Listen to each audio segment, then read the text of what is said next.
Sudah pada cuci tangan? Jangan lupa kalau keluar pakai masker. Terus ingat jaga jarak ya.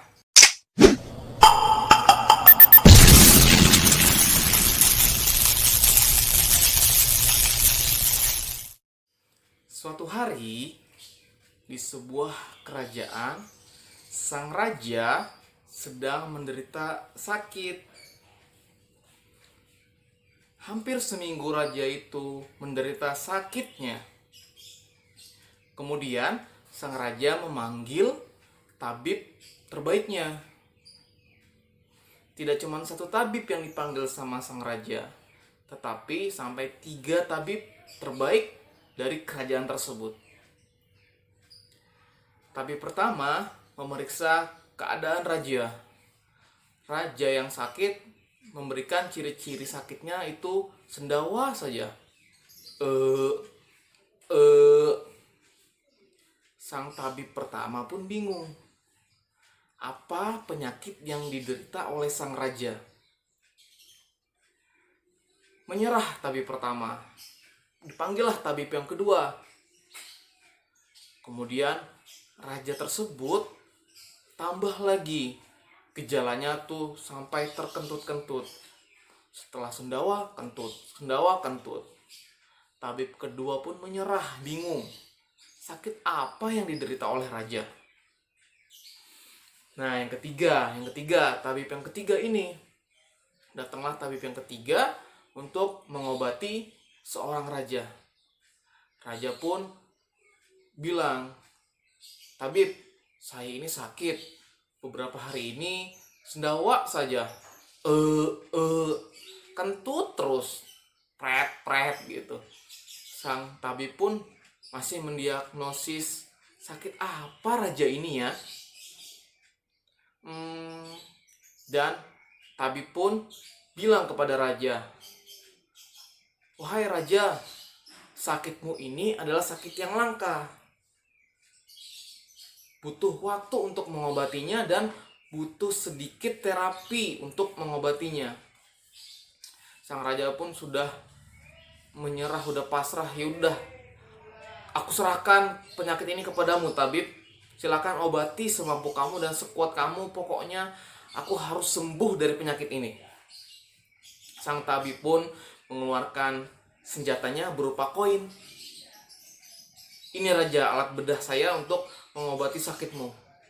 Silakan kamu masuk ruang operasi, kita akan mengobati sakitmu." Raja pun kala itu nurut saja dengan tabib yang ketiga.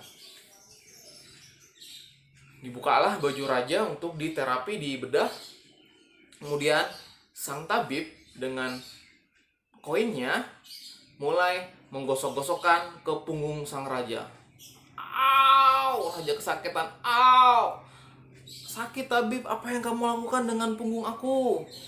"Sabar raja, tenang. Inilah cara untuk mengobati sakitmu, raja." "Au!" Terus 30 menit kemudian sang raja selesai terapi, selesai dibedah, dipakailah bajunya, dan seketika sembuh penyakit raja itu. Kemudian sang raja berterima kasih kepada tabib dan bertanya, "Wahai tabib, sebenarnya aku ini tadi sakit apa? Kok secepat itu kamu menyembuhkan diriku?" "Ya, raja terkena penyakit yang sangat langka di negeri ini, yaitu masuk angin." "Hah? Masuk angin?" kata raja. "Kurang ajar sekali itu angin. Wahai prajurit, temukan angin itu, cari orang untuk menangkap angin tersebut." Sang tabib pun heran dan sedikit tertawa. Raja bisa aja. Tapi raja itu serius sekali dengan perintahnya. Disuruhlah para prajurit untuk membuat sayembara ke seluruh penjuru negeri untuk menemukan atau menangkap angin tersebut. Nah, 1 hari berlalu, 2 hari berlalu, 3 hari, 4 hari, sampailah hari demi hari terlewati dan sebulan tidak ada pendekar pun yang bisa menangkap angin yang disayembarakan raja. tepat di hari ke-33, dan 3 orang pendekar datang ke kerajaan tersebut.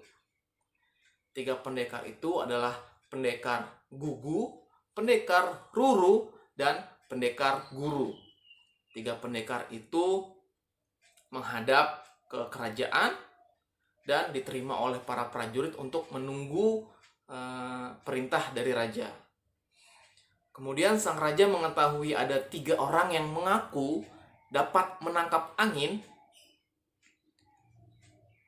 mempersilahkan satu persatu para pendekar tersebut. Pendekar pertama, pendekar Gugu.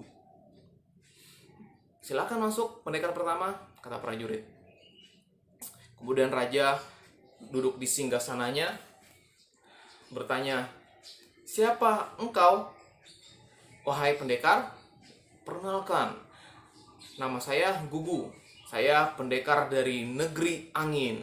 Waduh, sang raja pun sudah merasa, wah ini pasti bisa nih menangkap angin ini.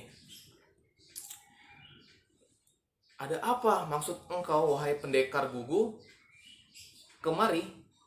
Sang pendekar pertama itu bilang, "Saya kesini menangkap apa yang engkau sayembarakan, raja," sambil menunjukkan kedua tangan yang mengkapal seperti ini.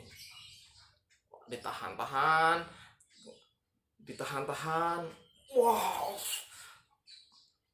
Terus sang raja bilang, "Apa kamu bisa menangkap angin?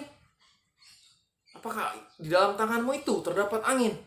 Wah, sang pendekar pun masih menahan. Wah, entah benar atau tidak, pendekar itu masih berusaha menahan angin yang ditangkapnya. Kemudian sang raja penasaran dengan yang dilakukan oleh pendekar itu. "Coba tunjukkan angin itu kepada saya. Saya mau tahu angin itu seperti apa." Waduh, sang pendekar pertama langsung membukanya. Bah, ternyata tidak ada apa-apa. "Mana angin yang kau tangkap itu, pendekar? Katanya kamu pendekar dari negeri angin.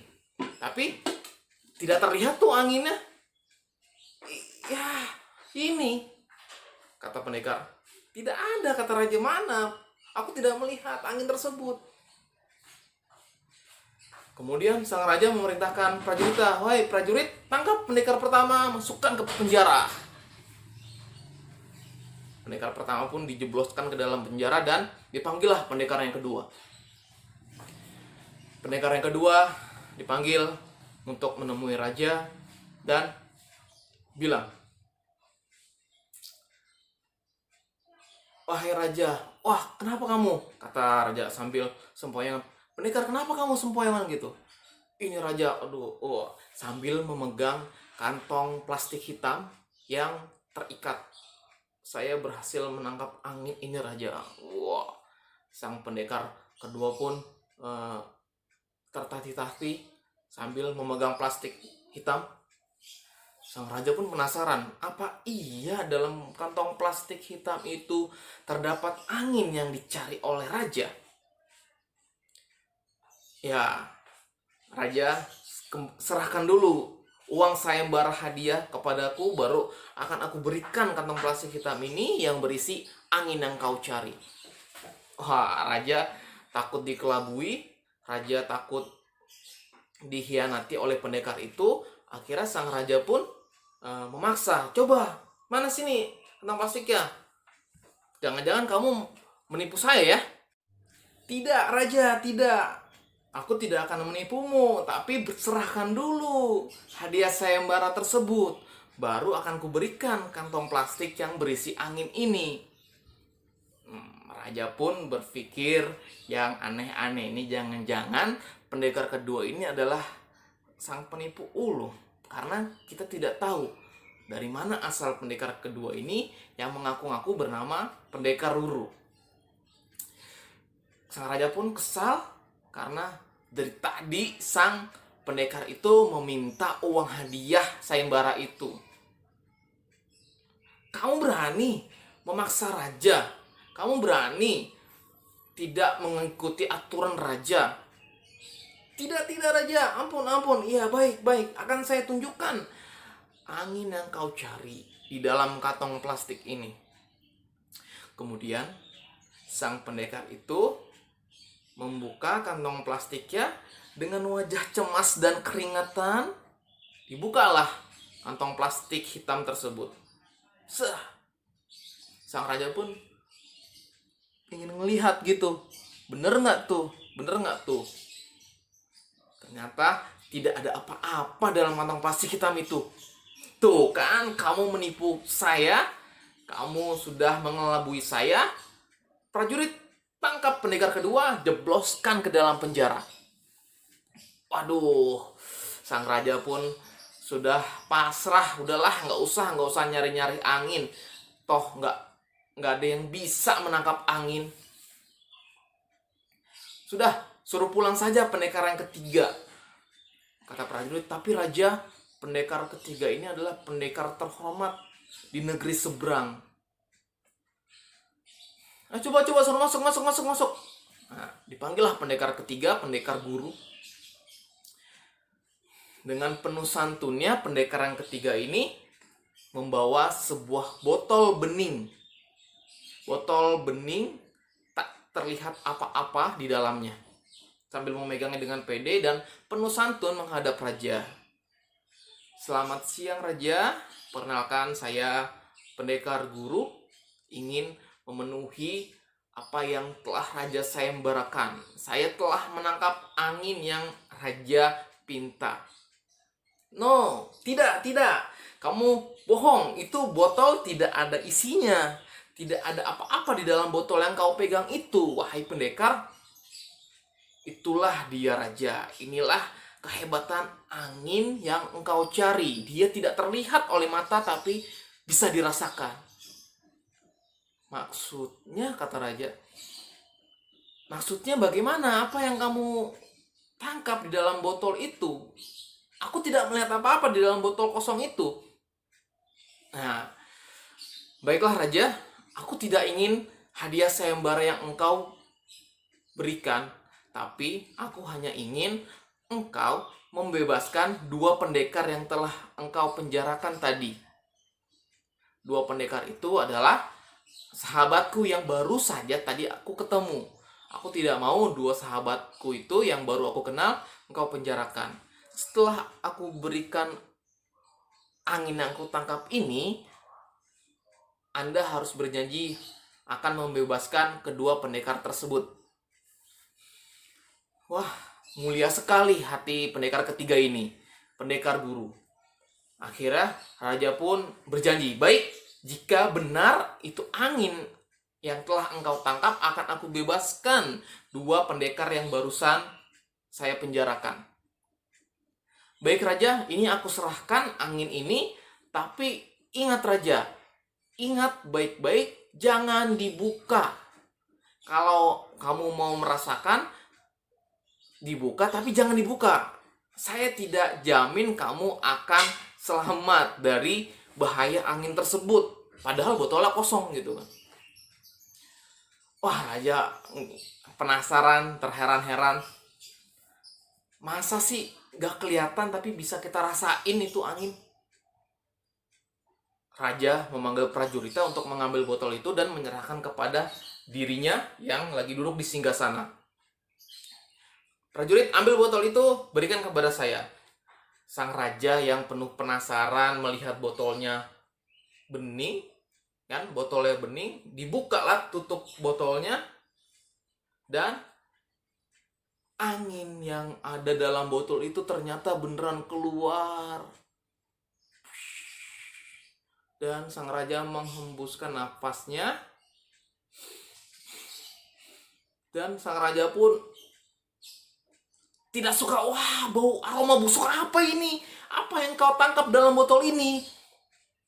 Kemudian sang pendekar ketiga cerita, itulah angin raja. Dia tidak kelihatan tapi bisa kau rasakan kan? Itulah aroma kentut aku yang tidak sedap saat aku menunggu giliran. Aku isi botol kosong itu dengan kentut aku. aku, dan kamu sekarang menghirupnya, dan itulah angin yang bisa kau rasakan. Kamu tahu angin itu tidak terlihat, tapi kamu kenapa memberikan sayembara tersebut? Jadilah aku ingin memberikan pelajaran kepada kerajaan, dan juga aku membebaskan kepada kedua pendekar yang kau jebloskan tadi. Sang raja pun salut kepada pendekar ketiga, kemudian memberikan apresiasi. Tak cuma membebaskan dua pendekar, tapi raja juga memberikan dana sebesar yang luar biasa banyaknya kepada pendekar ketiga tersebut. Dan raja puas jawaban daripada pendekar ketiga, kalau saja angin itu ternyata tidak bisa dilihat namun bisa dirasakan. Itulah kisah tentang penangkap angin dan seorang raja. Kalau dikaitkan dengan masa pandemi sekarang, mungkin kita tidak tahu bagaimana virus corona atau COVID-19 bisa cepat segera teratasi atau dapat segera hilang COVID itu. Tapi insya Allah atas izin Allah kita harus sabar menjalani kehidupan kita yang dalam masa wabah ini dengan menerapkan sering-sering cuci tangan, keluar pakai masker, dan juga menjaga jarak dan menunggu waktu Allah akan angkat penyakit COVID-19 tersebut. Ya, dari sini kita belajar yang namanya kesabaran, yang belajar yang namanya kebijaksanaan, yang belajar yang namanya suatu kepintaran, kecerdikan. Itulah yang bisa Bapak sampaikan. Semoga kisah ini menjadi kisah inspiratif untuk kita, dan kita juga bisa mengambil makna atau poin-poin dari kisah tersebut. Terima kasih.